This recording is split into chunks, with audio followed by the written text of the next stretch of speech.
Welcome to the Mid-July Garden Walk. Wait till you see what's blooming, especially the hydrangeas.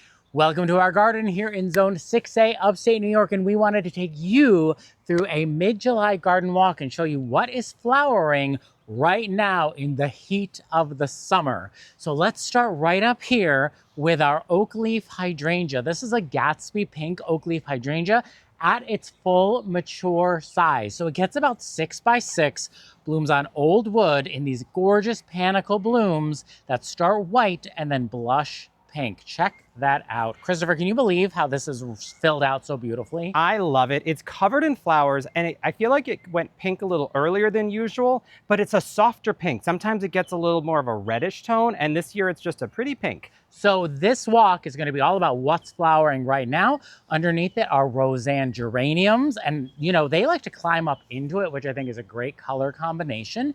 And then behind that is our Superba clematis. Look at those bold purple flowers combined with the teasing Georgia rose. I love that combination, and that's growing on a Jardin tower, which is really sturdy. It's about 8 feet tall and 3 feet wide. And right underneath the teasing Georgia rose, kind of planted to hide the legs, is the Let's Dance Skyview continuous blooming hydrangea. This we did not protect over the winter. We did not treat it for color, and we also didn't fertilize it. And I think it's still doing pretty darn good, don't you? I do. I think that this is kind of our control specimen. We have some color experiments going on in the garden, and this is the one we're not going to treat with anything, so we see what our own soil does to it. Speaking of tons of flowers, we have our Surefire Rose begonia. This is an annual for us. It is a begonia that takes full sun, and an update on our columnar Scotch pine. You might remember at the beginning of the season, we were dealing with a little pine saw larva on it, which did eat some of the interior needles, but the new growth is fresh and it seems to be good. Christopher, how did we treat that with a spray? I can't remember what the exact... This was actually something like Captain Jack's, but I do have to goof just a tiny bit because you did call them pine saw larvae. I tried to pronounce it so clearly. Instead of sawfly larva, you said pine saw. Well, you know, sawfly larva. Sorry.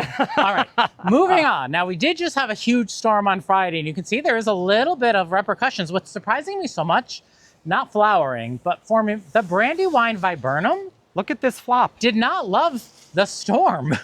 Yeah. So not expecting that. I'm not sure what we're gonna do about that. So for now, I'll push it back while we look at this lime Ricky hydrangea. Never mind, it is what it is.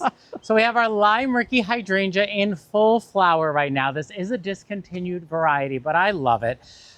Big, bold flowers, but it's been replaced by Invincibelle Sublime, which we'll get to shortly. But this is a smoothleaf variety, gets about 5 by 5 and blooms on new wood, but I think you'll know why they try to improve it, because after that storm, there is flopping. But Christopher, this angle right here, look at it. This is the hydrangea room. Now this was planted in fall of 2023, so we are still learning about how we want this space to function. And we have it edged off in the front with a small little grouping of Invincibelle rubies. Again, another smoothleaf variety that blooms on new wood.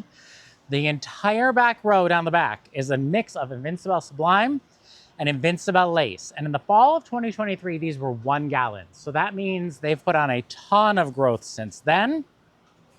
And then the front row is alternating Incredible White and Incredible Blush. And what starts the hydrangea room is this Royal Frost birch. And I'm thinking that the roots of this Royal Frost birch are pretty darn water hungry. And they're kind of taking some water away from these Incredibles right here. And that might be why these are not quite as big as these down here. It's amazing how there's only these first 2 are unhappy, and then all of the rest of them are really thrilled. And then what we're also learning is that I think the sprinkler here is getting the very front of the bed, and it's getting these blooms wet, and it's making them flop a little bit. So there's a couple of things we could do. We could go through and preventatively stake the smoothleaf hydrangea at the beginning of the year before they get too big. We could bump the sprinkler head out a little bit. We could make the bed deeper and maybe plant with a hedge of hydrangeas to give them something to like lean on if they get wet. So we're learning. In the meantime, we'll cut these flowers and make beautiful bouquets with them. Beautiful. Why not? And then across from them right here, more Invincibelle rubies. I love this. They're a little floppy after the storm. I'm surprised. They have a dense mop head bloom Yeah. and mop head shape bloom, and Yeah. they do just give it a little flop, but that's okay. Winecraft Gold flowering, looking beautiful, but this is my favorite stand of smoothleaf. No, I can't say that. Yes, I can. Maybe. You can. I don't know. You can. There's a tie. This is Invincibelle Spirit 2. Look it. So pretty. Fresh blooms coming. Older blooms fading to a nice bisque color, and then like the mid-tone kind of right in here with some white. And behind that, Christopher, is our Quickfire Standard. Look how gorgeous that's looking. Full bloom for a panicle that's so early in the season. It really is. And it always has these little black, not the kind of wasps that you want to swat away, but just this particular pollinating wasp is always on that particular Quickfire. And then our little mini Marvel's Campanula is still flowering. It's been flowering all summer long. Our Bobo hydrangeas are almost blooming. And then just finishing up their first flush is Magic Show Ever After Veronica. I feel like this is just a spot that I tend to stop in the garden, and you just pause and you take in the layers, you take in the color and all the different textures and the little sound of the water. That's my favorite spot. It's really sweet over here. And look at popping, that nice bright white is Banana Cream Daisies. I love those. They're really nice, and they're doing well. They get a little bit of shade, but I'm not sure. I think some really detail-oriented viewers might notice, but we did take after that Eastern Redbud the other day. We did limit up a little bit just because it was getting a little heavy, so we just lightened the load a little bit to let some more air and light through. And then, of course, our Betty Corning Clematis has been flowering nonstop all season, and Generous Gardener, our David Austin Climbing Rose, is getting ready to put out an entire new flush. I do love to stand here next to the Betty Corning Clematis. This smells incredible. I feel like that is something people need to know, and they need to get a Betty Corning Clematis in their garden. Around this area where we had cut back some perennials, things are already reflushing and looking fresh, especially in the heat, which I'm impressed with. And then you can see the 5 sublime hydrangeas here. This is the improvement on that Lime Ricky. It's a little bit more vivid of color, and the blooms on these are massive this year. It's a very tidy hedge. You can see it didn't flop, and anything that kind of leaned forward, it's almost like redirecting itself back up. So this is a really awesome hydrangea, and I like the dark leaf contrast. The dark side of the moon is Stilby, if you can see that underneath the Eastern Redbud. We're starting to get some bloom stalks on that. We put this little river of that here for some extra texture.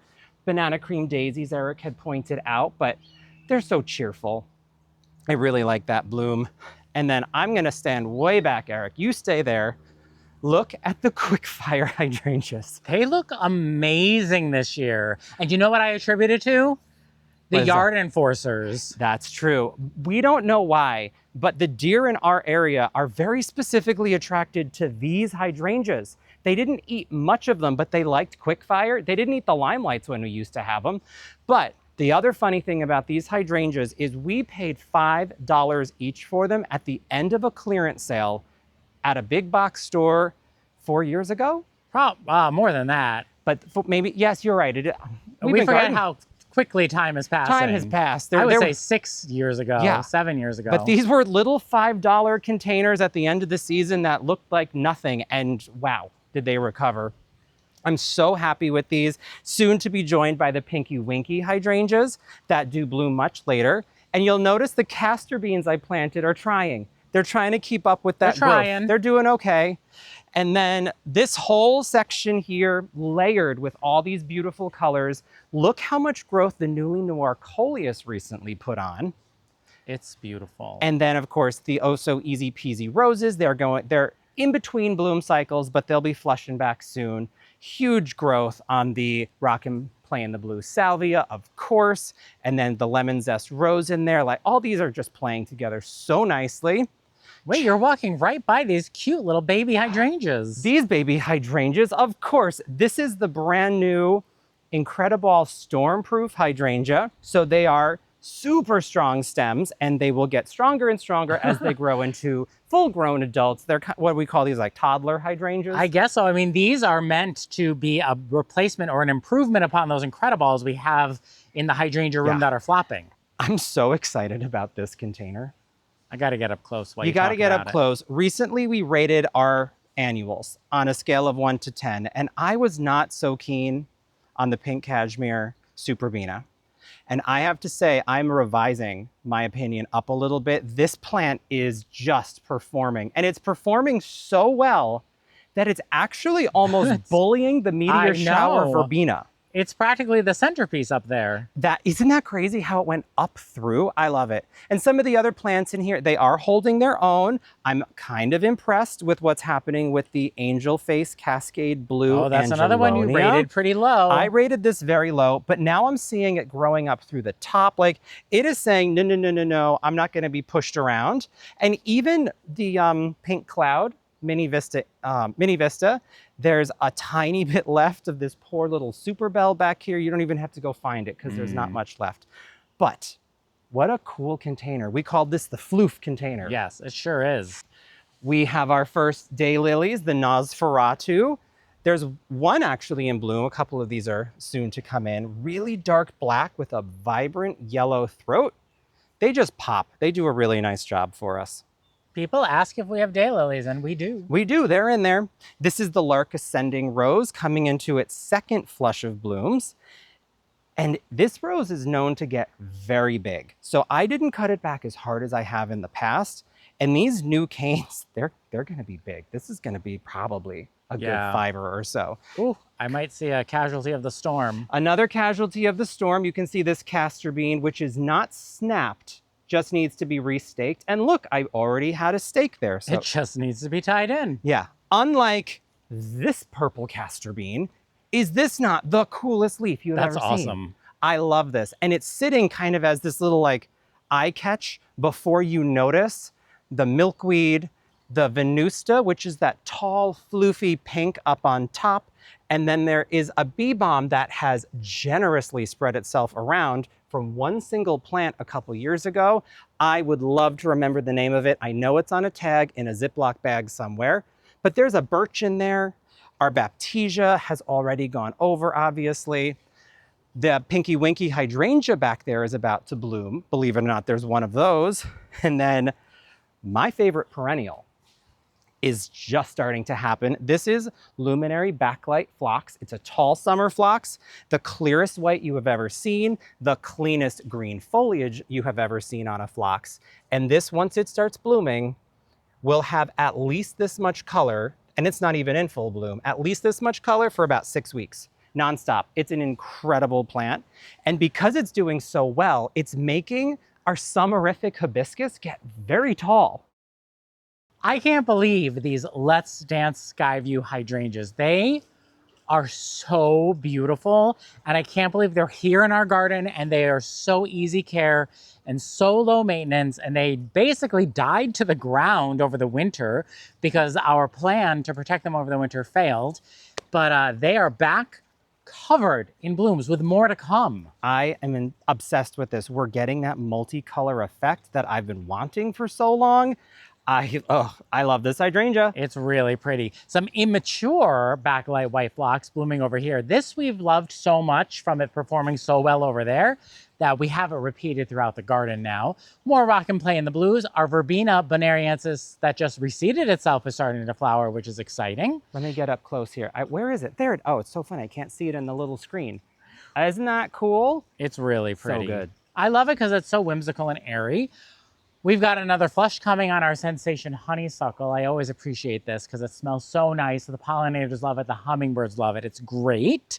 Down here, our Let's Dance Lovable is new. We just added this a couple of weeks ago because we saw it on clearance and we thought, why not? So we put it in, and I'm really happy with how healthy and happy it looks. Some sun patients, that's what they're called, yes, right? Compact purple. Okay.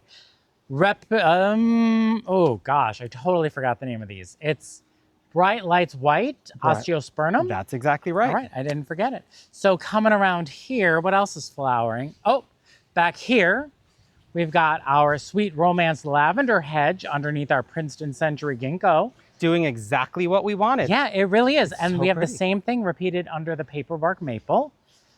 Here is our hedge of Artist Blue Floss Flower Ageratum. I'm really happy with this. I adore this perennial. I love this annual, and it will continue to look exactly this fluffy and clean, yet tidy all season. All season long. We got to get some deadheading on these reminiscent pinks, but behind them, Quickfire Fab is starting to bloom, which is really cool. It's an improved version of Quickfire, more of a mop head flower, so thicker and fuller, more intense pink, bigger flowers. So that's a nice one. And then come on over here, Christopher, the Quickfire, tiny Quickfire, obviously called so because this is its mature size. This is as big as it'll get. Just stays nice and tidy right here on the corner of our garden bed with Stand By Me clematis behind it. And then my favorite thing that's happening in this bed right now is this perennial for us. This is a Culver's root. It's a Veronicastrum. And we found this at a local garden center maybe the year before last. And this year it's just really taking off. They're really pretty. It's almost like a big giant salvia in some ways, but it's got a particular style of leaf and really moves well in the wind. So fingers crossed we either find more or it self-seeds. More of that phlox in the center there.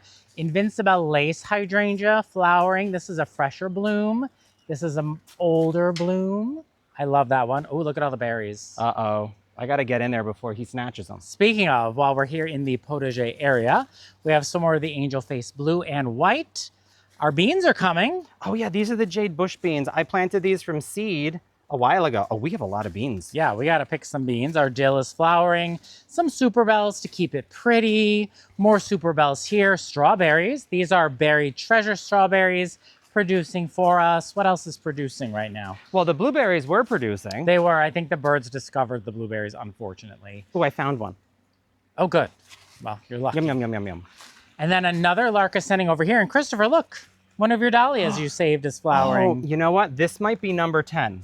I had 2 of a tuber that I had labeled as number 10. Bethany loved number 10, so fingers crossed it does well so I can give her some. And this larkspur is still flowering, looking really pretty with the lark ascending. Oops, sorry, wrong direction. Larkspur, lark ascending. No, delphinium. Delphinium, yes. Delphinium, lark ascending. And then Christopher, quick, we'll go this way. Check out our shade area. Remember we had cut these back, the Brunnera and the geranium, and they look so fresh and tidy right now, just a few weeks ago. Yeah, and I mean, honestly, the Brunnera leaves are getting just as big and full as they would have had we not cut them back. And our Gatsby moon oak leaf hydrangea, you know, I'm waiting for it to get stronger and more established so we can hold up those giant mop head flowers. Fingers crossed, as it gets there, it's gonna be able to hold them up. But look way above my head, Christopher. Yes, I'm just going this way to get out of that sun. Look. Starting, it's these don't have any open on it. Oh, this one does. Come right here. Lavender Mist Thalictrum. Look at that. So pretty. Really beautiful. Really, really pretty. So these are also speckled throughout the garden for that height and that whimsy and all of that fun. Eric, you know, I grew those 3 from seed. From seeds I took from the original plant that your mom found. Yes, beautiful. Oh, and then I'll finish up here on the terrace before I let you take over. Do you want to do that? Keep going. All right. Night Owl Mongaves. I think they're cool. They're really good. And I really like those pots. But Christopher, look at this. Our Catalpa experiment. This is an El Nino Catalpa, which is a shrub, hardy down to zone 6, which is supposed to have the most amazing fragrance for any flowering shrub, is getting so close. I'm just like... We've been watching these buds just get closer and closer. So this was just for fun. We're totally experimenting with this. A lot of you will ask, what are you gonna do with it in the fall? What are you gonna do with it over winter? We have no idea yet. We'll let you know when we know what's happening. Stratosphere Pink Picotee Gara and our Plum Dandy Alternantherum. And then we have some Nemesia. This is Pink Aromance. And then our Superbells Double Twilight and our Solenia Apricot Begonia.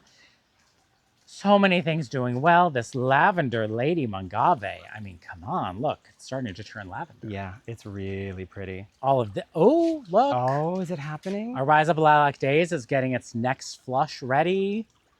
So happy with that. And here's more of that Superbina Pink Cashmere. I mean, can I back up and take it in? How far do I have to back up to fit it on the screen? I don't know. Only you know the answer. And then look, the Double Delight Blush Begonias. I think we could have skipped those this year. They don't have the vigor. They do not. They don't have the vigor. So we can skip those next year. But Christopher, step back that way and look at this. I love this container so much. This is like our only shade container we have. It's just soothing. It's like you're in a spa. The queen fern, the Kimberly queen fern, has gotten beefy. It's like tripled. I mean, we still have our obelisk in there just for a little structure, but it's just so pretty. And this shadow storm sweet potato vine for next year, I was kind of like, what? Wasn't it going to do something? It's starting to do it, and I'm really happy with it. Love that.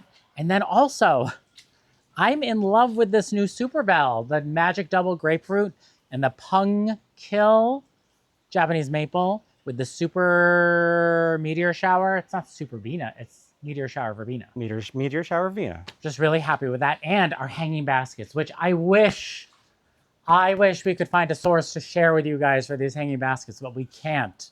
We've been looking, don't worry. As soon as we find one, we will send out the link in our email blast so that you, oh, look at this bee, so that you can get your hands on them. So sweet. So same mix, we have the fern in the middle with the pink Chablis lamium and the Rocapoco impatiens and the Terenia. And then we've got houseplants in here doing well. They've made the transition very successful, but let's head back out into the garden. You can see our other Sweet Romance lavender. It looks really good, even though this paper bark gives it a little bit more shade.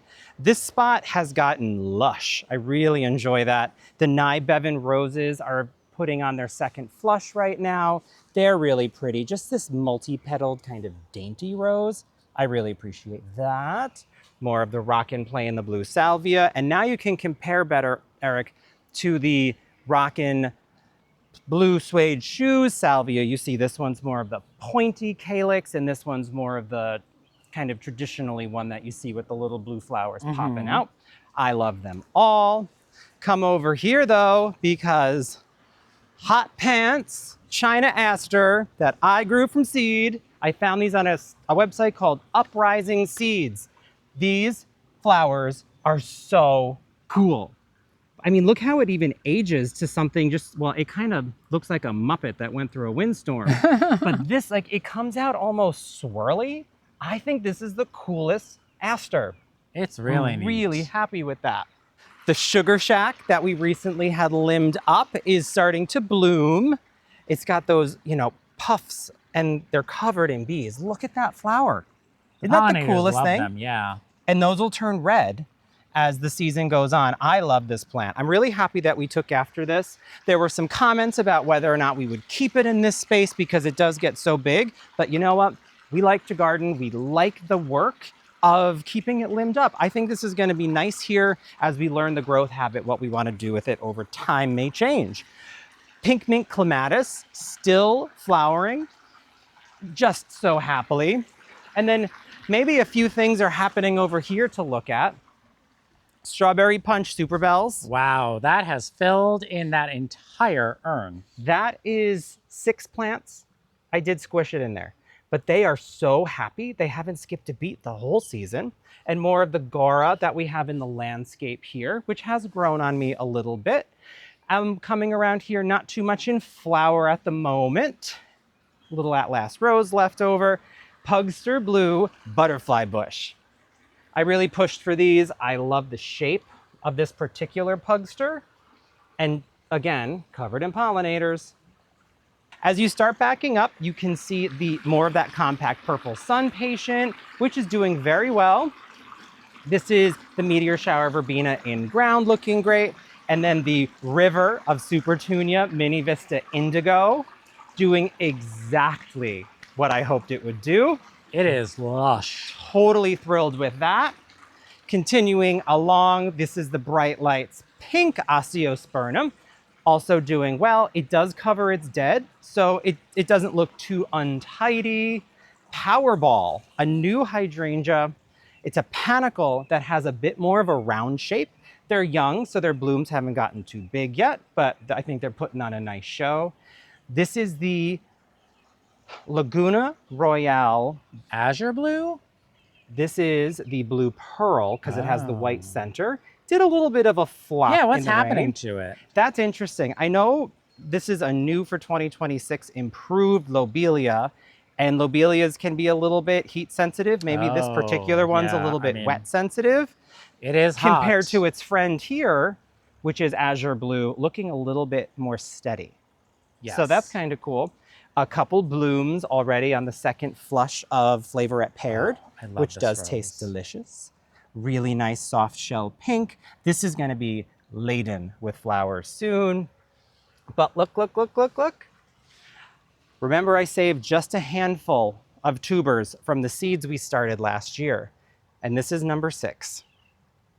The back of number 6 has this kind of pink variegation, and then you get yellow in the front. I love this dahlia. And they're named by numbers. Why, Christopher? They're named by numbers because I tagged them by taking a picture of the bloom next to a number on a tag, because I put the tag at the base of the plants that I liked. So when I saved them, I wrote that number on the tubers, and number 6 is the one that came back because the they were best. grown from seed. Right. Yes. So I didn't have, a tag with a fun name on it. Look at the Supertunia Mini Vista Pink Cloud. It's a pink cloud.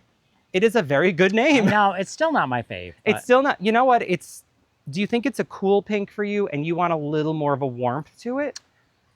I don't know if I care for the foliage. Color is a little washed out for my taste. It is kind of a sagier green. It's not like a deep green foliage. That's something I didn't even notice. Yeah. Interesting. Rhythmic blue down here. This is a Let's Dance hydrangea, meaning it reblooms. So hopefully we're going to see some color. Oh, reblooming right here. That's Nice. awesome. And this is that Pinky Winky Prime that looks so dainty right now, but ultimately I want to see this 10 feet tall. I mean, that would be nice. We're going for the full maximum size. On this side here, it's our pufferfish hydrangeas are coming in. This is a Tough Stuff Top Fun, doing very well. The other ones we have look very similar right now, putting on more tiers of blooms. This section's really cool. We have some more of the pink cloud in front, but there's this kind of smattering of perennials that we've been trying different things and getting this area to look pretty cool. The violets are blue delphinium. These are newly planted in the ground. The color's so rich, it's really pretty. Below that is Firefly Fuchsia Yarrow, which is just coming out of its first bloom. Really pretty. Can we give a little update on the Japanese pagoda holly? I feel like we always forget it. We do forget this right in here in this ellipse orb. This is a pagoda Japanese holly. It grows about a ½ inch, 3/4 of an inch a year, and it's just this very stacked, beautiful, ornate evergreen, and it's doing beautifully. Just planted this spring, yeah. So pretty. Continuing up the west side of the house, we have another small drift of Invincibelle rubies. These we just planted last fall, and they're actually doing very well for their first season in the ground, I think. Impressed. And I love the bright gold this Ember Wave arborvitae brings to this area. I am loving the Ragucii clematis. Look at that. Here, I'll show you. I love that downturned flower. Beautiful, deep, rich purple. And see the bees going up inside it. So that on this trellis is paired with Claire Austin, but I don't see any Claire Austin blooms, but I do see fresh growth coming. Of course, lots of Walker's Low Catmint repeated throughout the garden. More Invincibelle lace covered in pollinators, of course. Roald Dahl starting to push out more flowers. Look at this, not flowers, but beautiful foliage. This is our Shiloh Splash River Birch. I love the variegation on it. It's really a showstopper on this side. And I think, Christopher, as you kind of look this direction and down the side of the house, just show that vista we've created there. I think that's really pretty. And then back up this way. Out of the blue bonkers this year, this is the first year that this has gone like wild. This is Limelight Prime, so I'm not sure, maybe like a hardier pruning next year is what I'm thinking, to keep it a little more size controlled, because it's starting to get on top of Christopher's favorite hydrangea. This is Let's Dance Can Do in full flower. I think it's doing great this year. Again, just planted last fall, came back nice and strong. It's got a purpley pink flower to it. I think it's really, really nice. It's my favorite. Quick rebloomer, blooms on almost every stem. Firelight tidbits are almost starting to flower. Look at this Walker's Low Catmint. That is tremendous. I mean, it's almost too flopped, but I think at this point it's just kind of flopped into itself and it's great. Now, we recently had our driveway resealed, so we had to move our planters off to the side, but I wanted to show you how they're doing. We're gonna get them back on, don't worry. We just wanted to give it a couple more days to really solidify, but look, the Supertunia Bordeaux mixed with the Meteor Shower Verbena and the Selenia Apricot and the Plum Dandy Alternanthera with the Carding Mill Standard above it. These I just deadheaded, but here's a flower. Look at that. Definitely one of the prettiest roses you will ever see. I'm in love with it. And then Christopher, if you back up, look at this gorgeous popping out of the ground like a giant bouquet, Invincibelle Wee White. Full size, full maturity. They are stunning and they're putting on more flowers.